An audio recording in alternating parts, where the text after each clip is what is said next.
ready to amplify your Bybit trades and potentially skyrocket your profits. This quick tutorial will give you the essential strategies for mastering leverage on Bybit, all while keeping your risk in check. First, log into your Bybit account and navigate to the trading interface for your desired asset. Find the leverage adjustment slider. This is where you control the power of your trade. Bybit offers different leverage options, from as low as 1x, which is no leverage, all the way up to 100x on some contracts. Remember, leverage magnifies both profits and losses. A higher leverage means greater potential gains, but also a significantly increased risk of liquidation. Start with low leverage, like 2x or 3x, until you're comfortable.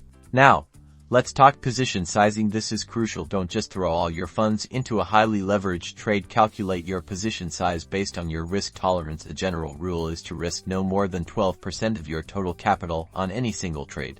Always, and I mean always, use stop-loss orders. This is your safety net. Determine a price point where you'll exit the trade if it moves against you, and set a stop-loss order accordingly. This prevents catastrophic losses. Similarly, use take-profit orders. Define your profit target and set a take-profit order to automatically close your position when that level is reached, securing your gains. In summary, start small, understand the risks, always use stop-loss and take-profit orders, and stay informed about market conditions. Bybit leverage can be a powerful tool when used responsibly.